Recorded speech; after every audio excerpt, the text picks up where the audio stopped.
Like previous incarnations, the original Z6 and Z6II, the Z6III is a very capable video camera. In fact, the Z6III, with its fully fledged internal recording options, I think fully lives up to Nikon's boast that the Z6 was made for video. Whereas its predecessors needed an external recorder to fully realize their potential, to shoot 10-bit log and ProRes RAW video for instance, the Z6III can do all that and more internally, including H.265, ProRes and NRAW, as demonstrated with the first Z6, not to mention all the other Z system cameras I own, Z9, Z8 and ZF.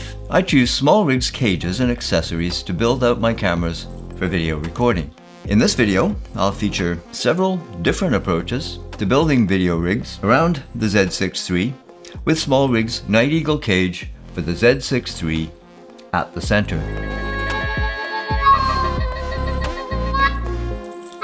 Hi, Ray here with SmallRig's Night Eagle Cage for the Nikon Z6III camera. Now you may recall I reviewed and demonstrated the same cage design for the Nikon Z8 not too long ago. It's a handsome looking unit, and my Z8 pretty much lives in that model. The Night Eagle comes as a standalone cage, or the kit, with top handle and cable clamp. That's the same for the Z8 and now the Z6III. I should mention here that as with the Z8, SmallRig also makes sort of plain Jane versions of these cages and kits, links for which I'll include in the description below. But onto the cage at hand, and the different approaches that I use, from basic run and gun to more complex builds, with a variety of other SmallRig accessories, including matte boxes, follow focus units, handles, supports, etc. I've covered this in other related videos, but briefly, the cage, it's pretty straightforward to install. The cage itself comes with lots of attachment options, as usual. On the Eagle's head, the ubiquitous 1/4-20 threaded holes and ARRI locating hole, and that's my preferred option for most things. And we'll get to that in a minute. Like some of its predecessors, this cage has a built-in NATO rail on the left side. Again, hold that thought. There's also slots for a neck strap if you want to add one back in. Nice rubber pad on the inside of the base to protect your camera. The base also includes a built-in Arca Swiss dovetail. As far as installation, this cage follows the usual method recommended by SmallRig. So before you begin, the first step requires the removal of the camera strap split rings on both sides of the Z6III, and we'll see why in a moment. No great loss really when it comes to the right side ring on the Z6III, which interferes with the card door. So we slip the form-fitting cage over the camera and first lock in place with a 1/4-20 screw.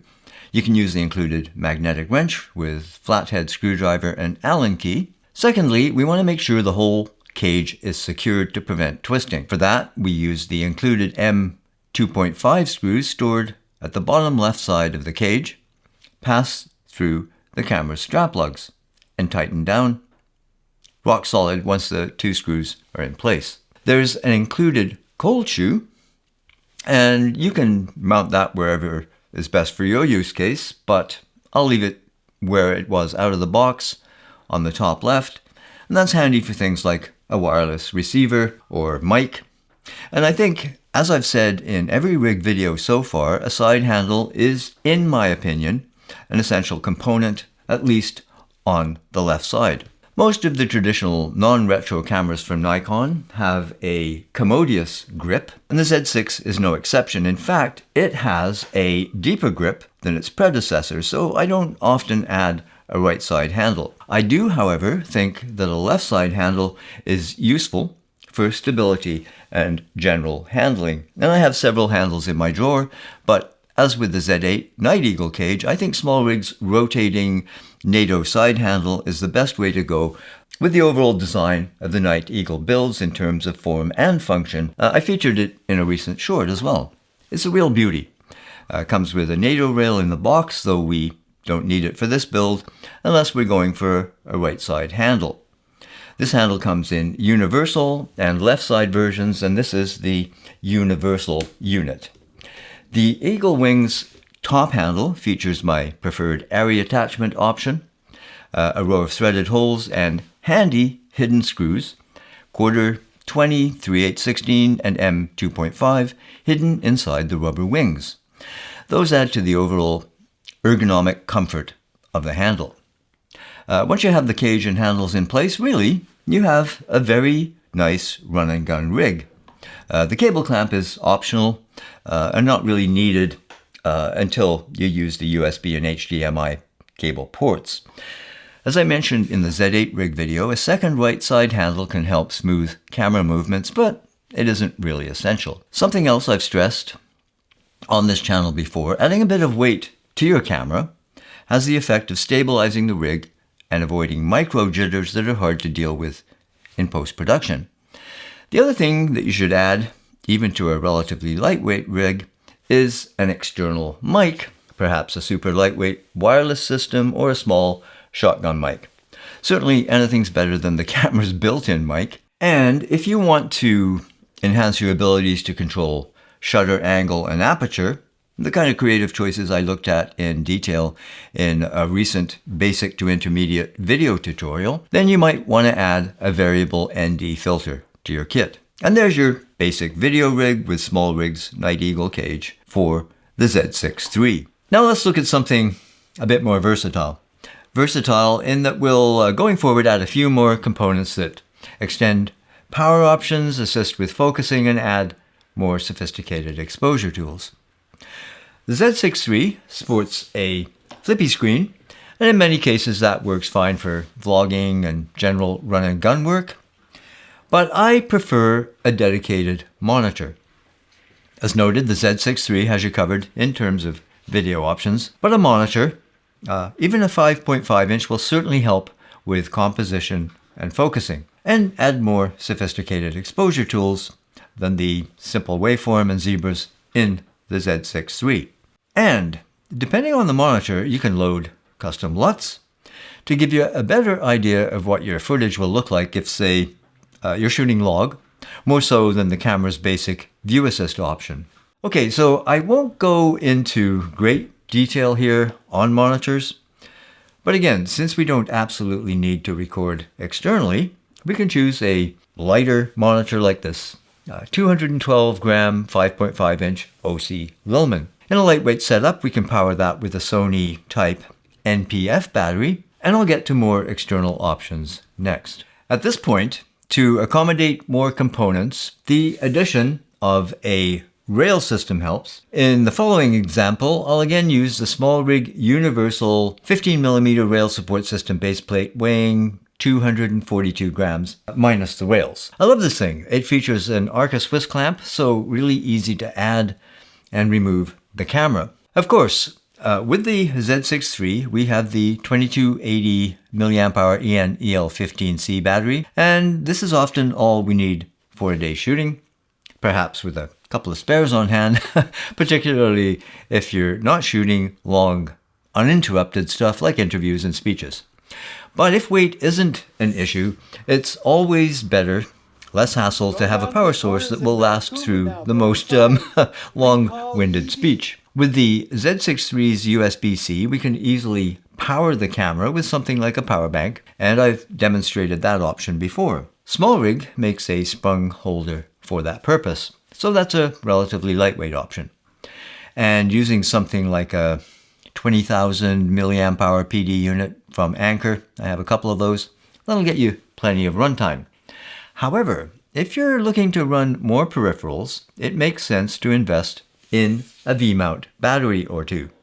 Again, I've reviewed several options on this channel, including SmallRig's own VB99, an excellent battery. It has ports for DTAP, one USB-A and one USB-C. For attaching the battery, V-mount plates come in various forms. For example, SmallRig has V-mount battery plate with dual 15mm rod clamp, V-mount battery plate with adjustable arm, and a full-on SmallRig V-mount battery adapter plate with 15mm LWS rod clamp and adjustable arm, which adds a host of ports and an overall power button. I featured this in several previous videos. However, for some reason, SmallRig discontinued this particular model, and they seem to have replaced it with one that doesn't have quite as many ports. It does have dual DTAP ports, however. Your choice will depend on what you need to power and or weight considerations. If your V-mount battery has enough ports, one of the basic plates will do, and SmallRig has something for almost every configuration. I must say I do like the adjustable arm versions because they offer the most placement options at the cost of a few extra grams. As in 210 grams total weight for the rod clamp model 3016 and 293 grams for the adjustable arm unit 2991. As far as powering the camera, the Z6III doesn't have the Z8's dual USB-C, so we have to make do with just one when it comes to any other accessories, like the MC N10 remote grip. With the Mini VB99 alone, I can power the camera with the USB-C, and the monitor, the OC Lillman, has a locking DC port in the back, and I can use a DTAP to DC cable. Most decent monitors provide similar options. Back to ND filters. The mini matte box I showed in the second in the series Z6 video, that's a decent option, and it accommodates 4 by 5.65 inch cine filters, as well as allowing the use of screw-in circular filters, so yes, you can use a variable ND. The Mini Matte Box Pro added side flags, so I like that extra protection from flare. It has one flaw. When cine filters are stacked, the top flag doesn't close properly. Unfortunately, though it's still for sale on SmallRig's website right now, according to my contact, this version is due to be retired. So grab one while you can if this looks like your preferred option. SmallRig's most recent design, matte box with adjustable clamp, accommodates magnetic circular filters, and it can be used as a variable ND with the VND kit option, as well as a variety of effects filters, black mist, etc., and single ND filters that are more suitable for still photography up to 10 stops. Now, it has an unusual clamp attachment method which accommodates lenses with a filter diameter of 67 to 82 millimeters. So for instance, a simple mounting to my Z50mm f1.8 or say the 14 to 30 f4 zoom. And I was excited to see if it would work with my NIKKOR 85mm f1.2 lens, which also has an 82mm filter thread, but presents a problem with those other matte boxes because the 85 has this recessed front element, and so the adapters for those units won't thread onto the lens. So the only option is to leave a filter in place, which often end up with the adapter seized onto the filter. That's no fun. Initially, I had no luck attaching this new matte box until I had a rare brainwave. A while back, I mistakenly bought an 82mm to 77mm step down ring instead of the opposite, 77 to 82 step up ring. So that's within the range of this matte box, and I can report that it works like a dam. There are a couple of problems with this matte box, however, which detract from an otherwise excellent design. First, I see some vignetting with some lenses. Variable NDs are basically double polarizers, and this system has a geared circular polarizer and a second CPL that attaches magnetically. You line up a little tab on the second CPL with a notch in the holder, and voila, you have a 2 to 5 stop variable ND controlled by a little knurled wheel on the top of the matte box. The whole filter component locks into place with a 3-point locking system. It's very nicely designed and executed. Though you can't stack multiple cine filters with this matte box, there is a very simple filter slot with locking tab that accommodates a single 4 by 5.65 inch filter. More on cine filters in a moment. So far, so good.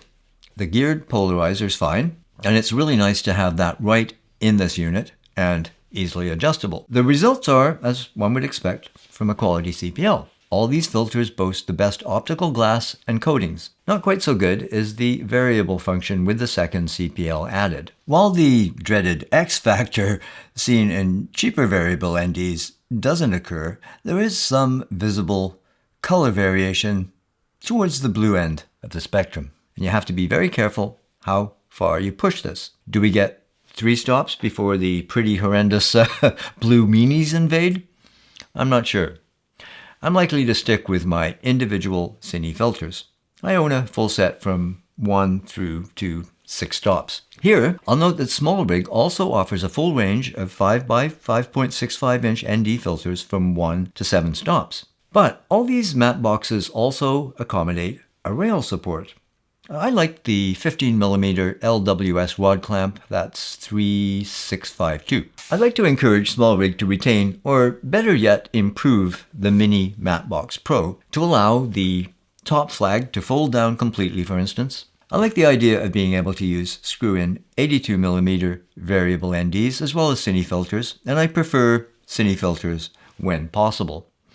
They're usually better quality in sense of less color cast. For many situations, the Z6III's capable autofocus, especially the subject recognition functions, and manual option works fine, especially using Nikon's focus peaking function. But if you want to take complete control of focusing, then I think a follow focus mechanism is a must. SmallRig has a couple of manual options. I featured the basic mini follow focus in my second in the series Z6RIG video. It's a great little unit at a reasonable price, with adjustable A/B stops that work well with all manual focus lenses.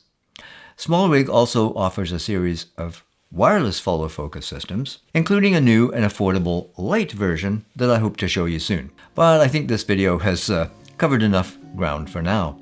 So there's a variety of rig builds appropriate to my work. I hope they, or variations on these builds, inspire ideas. Let me know in the comments what kind of rig you use or would like to build. I'll link the whole rig playlist at the end of this video. That includes such things as an external audio recorder, shown in my first Z6 rig build. I'll add affiliate links in the description for most, if not all, the products that we've used to assemble these rigs. If you're planning to buy and you want to help support this channel at no extra cost to you. SmallRig sent me some of these products to review. Otherwise, this is not a sponsored video as such, despite YouTube's requirement that I disclose I received something of value in exchange for this review. My opinions, as always, are entirely my own. So I hope you found this video useful and maybe even entertaining. If you did, please do give it the old thumbs up. And if this is your first visit, or you're one of the 80% of viewers not presently subscribed to my channel, please consider subscribing. Hit that notification bell so you don't miss the next exciting installment. In the meantime, take care, cheers. We'll see you later.